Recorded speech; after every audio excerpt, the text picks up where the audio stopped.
कि चुनाव पर एक बेहद बेहद इनसाइड रिपोर्ट मैं आपके सामने पेश कर रहा हूं कि आखिर कौन जीत रहा है पश्चिम।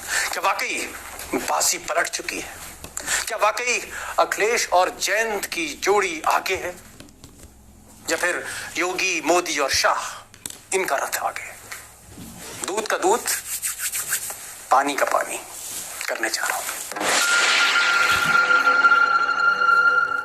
अब दोस्तों, हम जो तस्वीरें देख रहे हैं पश्चिम से हाल फिलहाल की, उसमें जयंत और अखिलेश के रथ पर रात में भी भीड़ टूट रही है, और योगी और शाह इनके साथ उतनी भीड़ उस जुनून के साथ, उस दीवानगी के साथ नहीं दिखती। लेकिन ये भीड़ जो है, इसको आप ये नहीं कह सकते कि साहब ये हार जीत का पैमाना है। ऐसे ही जैसे विधायक खदेड़े जा रहे हैं, बड़े बड़े मंत्री योगी जी के करीब जो रहे, सुरेश राणा गन्ना मंत्री, पश्चिम के बीजेपी के सबसे बड़े फेस, थाना भवन जो इनका निर्वाचन क्षेत्र है वहीं पर इनको खदेड़ा गया।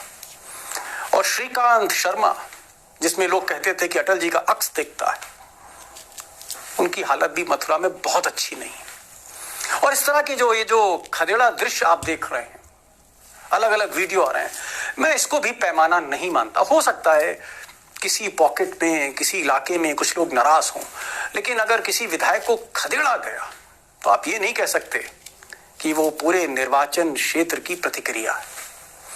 इसी तरह से जैसे कि 10-15 लोगों से बात कर ली, ये जो बाइट वाले इंटरव्यू हैं, 10 लोगों के, 4 लोगों के, 5 लोगों के, कुछ संकेत मिलते हैं कि इलेक्शन किधर जा रहा है, हवा का रुख किधर है। लेकिन आप हार जीत सिर्फ 10-15 लोगों की प्रतिक्रिया से नहीं लगा सकते, उसका एहसास नहीं कर सकते। इसीलिए मेरी कोशिश है कि एक सही तस्वीर आपके सामने रखूं, एक सही एनालिसिस हो, और हर इलेक्शन में, हर फेज में, हर इलाके में हार जीत के कुछ डोमिनेंट फैक्टर्स होते हैं, वो हमेशा रहते हैं। कहीं पर मुस्लिम फैक्टर है, कहीं दलित फैक्टर है, कहीं एंटी इनकम्बेंसी फैक्टर है। तो ये जो फैक्टर्स हैं पश्चिम उत्तर प्रदेश में, जो तय करेंगे कि कौन हार रहा है, कौन जीत रहा है, यही आज मैं आपके सामने रखने जा रहा हूं। दोस्तों, बहुत ज्यादा आपका समय आज मुझे नहीं लेना है, और तस्वीर भी एकदम क्रिस्टल क्लियर करनी है। इसलिए मेरी कोशिश है कि आप अगर सिर्फ इस वीडियो को देखें और वो 5 फैक्टर्स, 1, 2, 3, 4, 5, वो 5 फैक्टर्स अगर आप समझ लें तो आपने पश्चिम को समझ लिया। पश्चिम को जाना तो उत्तर प्रदेश को जाना, उत्तर प्रदेश को जाना तो देश का सेमीफाइनल आप जान गए। अब दोस्तों, पश्चिम की जो 113 सीट है और पहले फेज में जो 58 सीट है, इसमें जो सबसे बड़ा फैक्टर है, जो सबसे बड़ा वोट बैंक है, वो मुस्लिम वोट बैंक। एवरेज अगर हम निकालें तो 27%, लेकिन कुछ पॉकेट्स में, कुछ क्षेत्रों में ये 44%, 47%, 51% डोमिनेंट वोट शेयर आप कह सकते हैं इस पूरे फेज का। और इसीलिए भाजपा के कथित चाणक्य ने कोशिश करी, जब वो मुजफ्फरनगर के कैराना गए और जब उन्होंने पलायन की बात करी और योगी ने उनकी आवाज को इको किया और मीडिया ने हर जगह दिखाया, कोशिश थी कि ये जो प्रचंड मुस्लिम वोट शेयर है, या तो इसको स्प्लिट करा दें या एक सांप्रदायिक ध्रुवीकरण कराएं। अमित शाह की कोशिश थी कि ये जो वोट बैंक है, अगर ये स्प्लिट हो, मुस्लिम स्प्लिट हो, हाथी में और साइकिल में, तो भाजपा का कमल आसानी से खिल सकता है। अब इत्तेफाक यह है कि मुस्लिम इस बार बिल्कुल भी प्रतिक्रिया नहीं दे रहा। यहां तक कि ओवैसी की गाड़ी पर जब गोली चली, फायरिंग हुई, छोटी घटना नहीं थी दोस्तों, फायरिंग होने के बाद ओवैसी की गाड़ी में, और वो बच गए, हम चाहते हैं वो सही सलामत रहें। ये घटना ओवैसी की बिल्कुल भी आप इसको मामूली मत समझिएगा, बड़ी घटना थी, गहरी साजिश थी। सांप्रदायिक ध्रुवीकरण कराने की एक अंतिम साजिश आप कह सकते हैं। डेस्परेशन में किसकी थी आप समझ रहे हैं। मुसलमान खामोश रहा, कोई प्रतिक्रिया नहीं। और तो और कादिर राणा जैसे ताकतवर दबंग मुस्लिम नेता मुजफ्फरनगर के, इमरान मसूद जैसे दबंग नेता, ये जब समाजवादी पार्टी में आए तो उस उम्मीद के साथ आए थे कि अखिलेश इनको टिकट देंगे। अखिलेश ने टिकट नहीं दिया और दोनों बड़े नेताओं ने क्यों नहीं की। ऐसा पहली बार हो रहा है कि मुजफ्फरनगर से कोई भी मुस्लिम समाजवादी पार्टी या गठबंधन से नहीं खड़ा है, प्रतिक्रिया नहीं है। और यही प्रतिक्रिया का ना होना अमित शाह की बेचैनी को बढ़ा रहा है।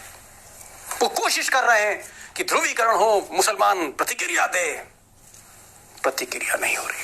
और इससे पहले की मैं ये कहूं कि मुस्लिम क्या स्प्लिट हो रहा है, हिंदुस्तान के इस बड़े पॉलिटिकल एक्सपर्ट को आप सुनिए, ये क्या कह रहे हैं। सबसे बड़ा मतदाता मंडल पश्चिमी उत्तर प्रदेश में मुसलमानों का है जी। उसके बाद अनुसूचित जातियां हैं, फिर जाट समाज है। तो जाट समाज और मुस्लिम मतदाता जब मिल जाते हैं तो देखिए वो 40-45% के आसपास वो पहुंच जाता है। तो मुसलमान मतदाता निष्ठापूर्वक इस गठजोड़ को वोट देंगे, जाट मतदाता भी निष्ठापूर्वक इस गठजोड़ को वोट देंगे। सैनियों के अंदर भी विभाजन होगा, गुजरों में भी विभाजन होगा। ये जो पश्चिमी उत्तर प्रदेश के समुदाय हैं, इनमें इनका एक बड़ा हिस्सा पहले के मुकाबले बहुत बड़ा हिस्सा इस गठजोड़ के साथ में जाएगा। अब दोस्तों, हर बार पश्चिम के इस इलाके में बहन जी यानी मायावती ही चुनाव स्वीप करती थी, वो चाहे 2002 हो, 2007 हो, 2012 हो। उसकी वजह यह थी कि 25% दलित के साथ 27% जब मुस्लिम मिलता था तो वो जो बहुमत होता था, वो जो जीत के आंकड़े होते थे, वो किसी के पास नहीं होते थे। समाजवादी पार्टी भी जब 2012 में जीती, आप ये आंकड़ा देखिए, उस वक्त भी मायावती नंबर 1 थी। वजह थी दलित मुस्लिम कॉम्बिनेशन। और इस बार यही मुस्लिम एक मुश्त आरएलडी और समाजवादी पार्टी में जा रहा है। और ये फैसला उस कम्युनिटी का है, उस समुदाय का है, तय कर लिया है कि हर सूरत में उसको साइकिल पर ही बैठना है।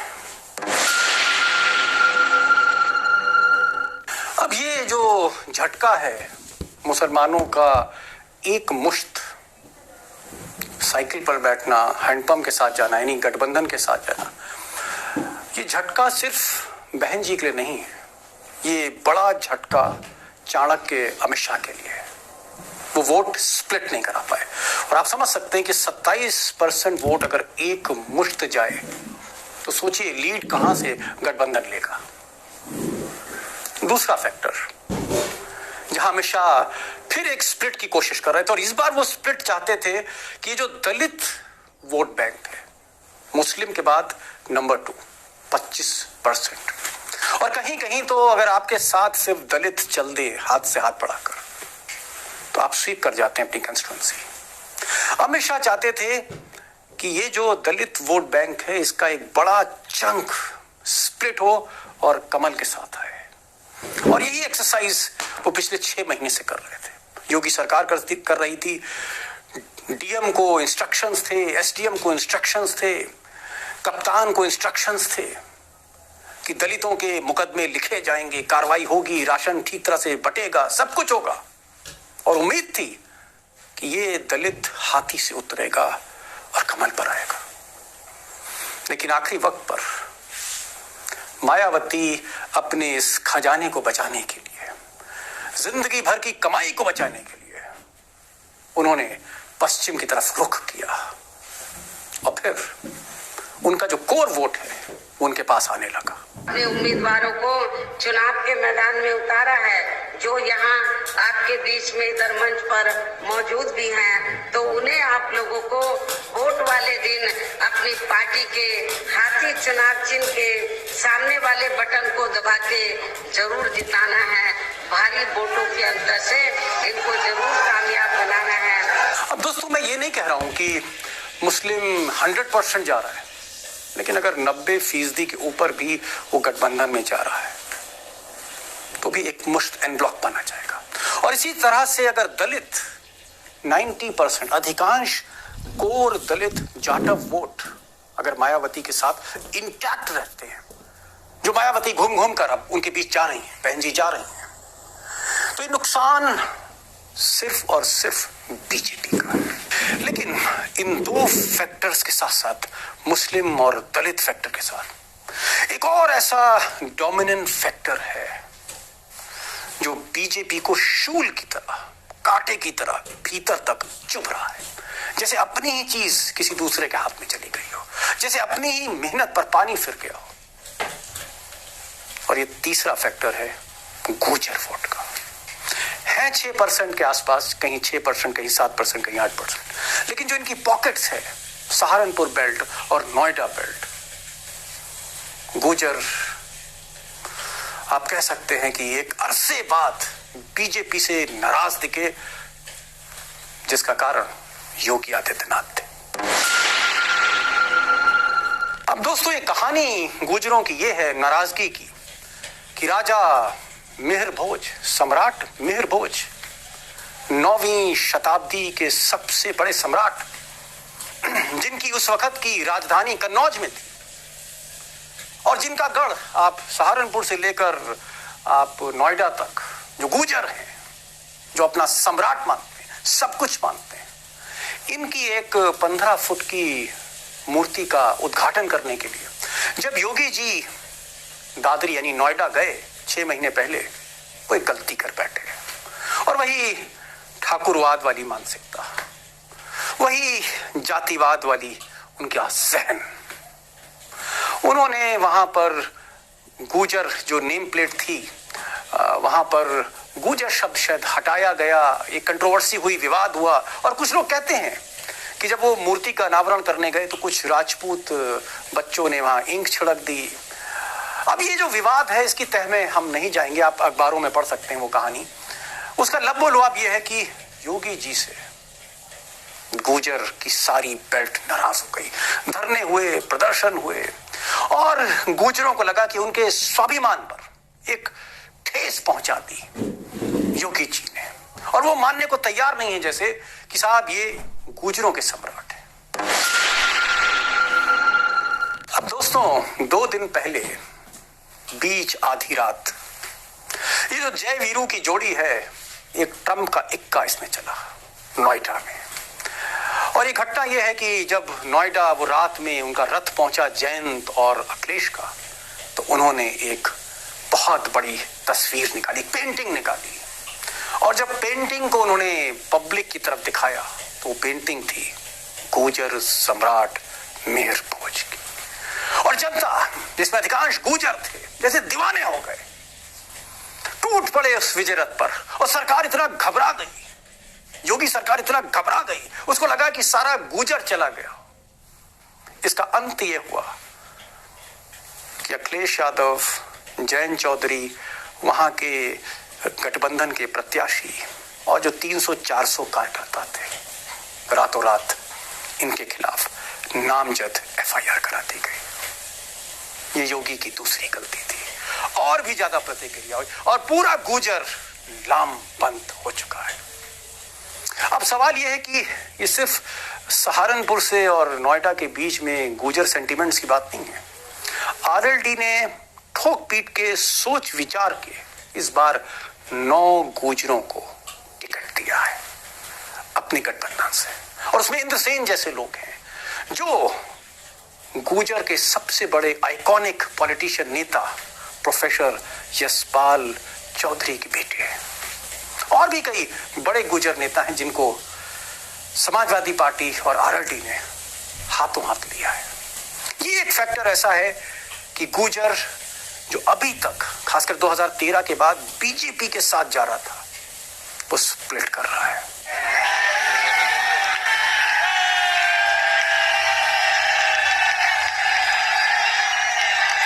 दोस्तों फैक्टर नंबर 4, वो चौथा कारण जिसकी वजह से RLD और समाजवादी पार्टी की जैसे गिरफ्त में ये 2020 का पहला मैच हाथ में आ रहा, और ये फैक्टर है जाट फैक्टर, 17%। आप कह सकते हैं कि हमने बात भले ही मुसलमानों की करी, हमने बात भले ही दलितों की करी, गुजरों की की, जाट मूलतः एक इन्फ्लुएंसर वोटर है, एक कैटलिस्ट है। जैसे पूर्वांचल में ब्राह्मण, वैसे ही पश्चिम में जाट इन्फ्लुएंस करते हैं। वोट एक है लेकिन 6-7 लोगों को इन्फ्लुएंस करते हैं। और जाट की कहानी आगे बढ़ने से पहले एक सत्य मैं बताना चाहता हूं, एक सच, निर्विवाद रूप से बिना किसी डिस्प्यूट के इस बेल्ट में पश्चिमी उत्तर प्रदेश की 2 बड़े नेता हैं जाटों के। और अमूमन हर घर में, खाप में अगर आप जाएंगे, पंचायत में जाएंगे, गांव में किसी किसान के यहाँ जाएंगे, जाट किसान के यहाँ, 2 तस्वीरें आपको हमेशा उनके दीवार पे दिखेगी। 2 में से एक तो दिखेगी। एक चौधरी चरण सिंह की और दूसरी महेंद्र सिंह टिकैत। जी हाँ, वही महेंद्र सिंह टिकैत जिनके बेटे राकेश टिकैत ने तूफान मचा रखा है पश्चिम में, खासकर किसान आंदोलन के बाद।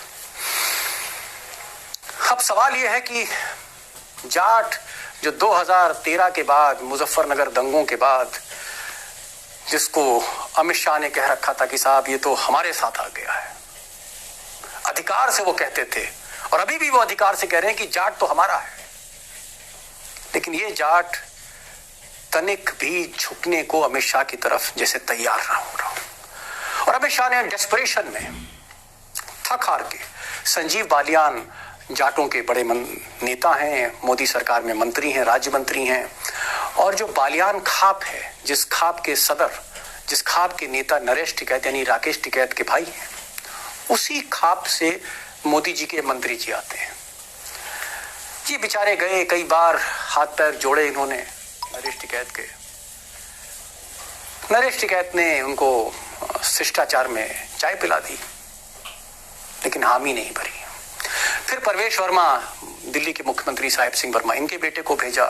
इनके बेटे ने भी कई नेता बुलाए जाटों के और बहुत कोशिश करी, लेकिन आप सुन सकते हैं आरएलडी के नेता जयंत चौधरी को क्या जवाब दिया। ये लोग कहां थे जो आज आपसे उम्मीद कर रहे हैं, मुझसे उम्मीद कर रहे हैं? मैं कोई चवन्नी हूं जो ऐसे करके जो है पलट जाऊंगा? अब अमित शाह ने बहुत डोरे डाले, बहुत कोशिश करी कि जयंत चौधरी को वो अपने पाले में बुला लें, उनको तोड़ लें, उनको समझा लें, बहला फुसला कर।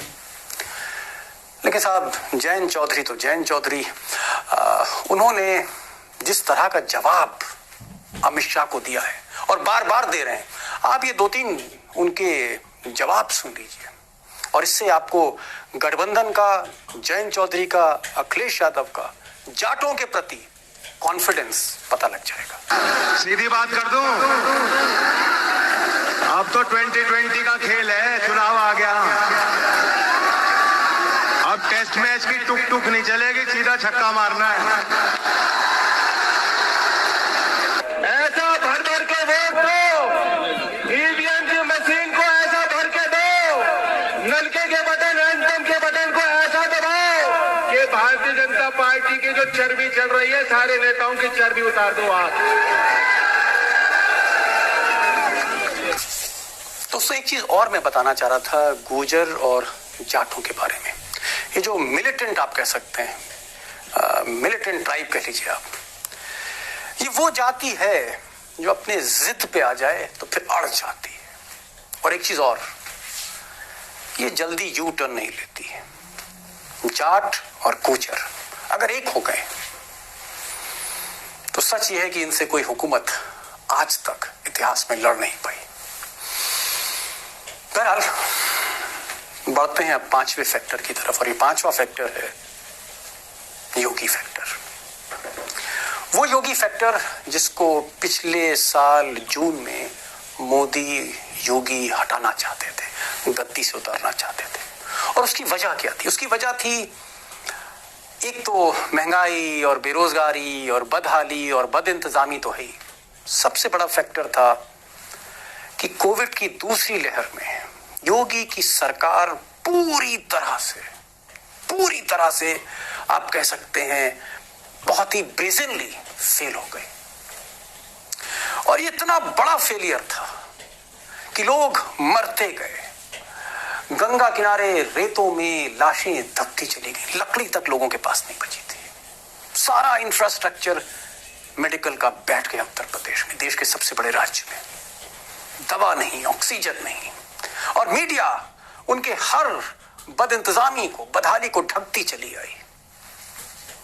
लेकिन कितना पर्दा आप डालेंगे, जितना पर्दा आप डालेंगे रोष उसी के पीछे, पर्दे के पीछे उमड़ता चला गया। इसका पहला नतीजा, पहला लिटमस टेस्ट हुआ पंचायत चुनाव। वो पंचायत चुनाव जो आमतौर पर हम लोग एक पत्रकार के तौर पर हम उसको एक सरकारी चुनाव मानते हैं, जीत जाते हैं जो भी पंचायत सदस्य होते हैं। लेकिन पहली बार जो प्रत्याशित वोटिंग हुई गांव में, 60-65% आबादी में, 70% आबादी में, उसने बीजेपी का सुपड़ा साफ कर दिया। मैं पंचायत अध्यक्ष, जिला पंचायत अध्यक्ष के चुनाव की बात नहीं कर रहा हूं, मैं पंचायत सदस्यों की बात कर रहा हूं जो गांव वाले सीधे चुनते हैं। बुरी तरह बीजेपी हारी इस चुनाव में। अब मैं पूरे पश्चिमी उत्तर प्रदेश के हर जिले का तो मैं दूंगा तो फिर 1 घंटा लग जाएगा, लेकिन आप ये 3-4 स्लाइड्स देखिए, ग्राफिक देखिए। जैसे आप देखें बिजनौर 56 वार्ड में बीजेपी साफ हो, सिर्फ 7 जीती। मेरठ जैसे बीजेपी के गढ़ में 33 वार्ड में बीजेपी को सिर्फ मिले 5, और आरएलडी और सपा 8 और 7 जीती। और इसी तरह से बागपत जो एक और गढ़ है जहां पर इस वक्त बहुत निर्णायक युद्ध होने वाला है पश्चिम का, 20 वार्ड में बीजेपी को सिर्फ 4 सीटें मिली और आरएलडी और समाजवादी पार्टी ने स्वीप कर दिया। ये जो पंचायत चुनाव का जो लिटमस टेस्ट था, इसने जैसे अमित शाह और मोदी की आंखें खोल दी। और यही वजह था कि वो योगी को हटाने की हर संभव कोशिश करने लगे। लेकिन बाद में जो बीजेपी पार्लियामेंट्री बोर्ड की मीटिंग हुई, जो थिंक टैंक्स की मीटिंग हुई, जो आरएसएस से इनपुट लिया गया, उनको ये लगा कि अगर बीच मझधार में हम रथ बदलेंगे, योगी को हटाएंगे, तो और भी बुरा हाल होगा। इसलिए एक विकल्प के तौर पर योगी को आगे बढ़ा दिया गया कि आप कम से कम इलेक्शन तक मुख्यमंत्री बने रहिए। अब दोस्तों, इस योगी जी की वजह से एक भयानक, भयावह भीतरघात भाजपा में है।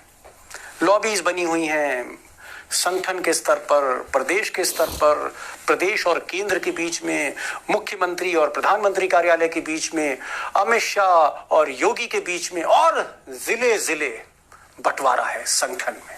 भीतरघात का ये आलम है। और एक ये भी वजह है कि ये जो विधायक खदेड़े जा रहे हैं, ये जो लोग भाग रहे हैं विधायकों के पीछे, कोई रोकने वाला नहीं है, कोई टोकने वाला नहीं, कोई समझाने बुझाने वाला बुजुर्ग बीजेपी आरएसएस का नेता बचा नहीं।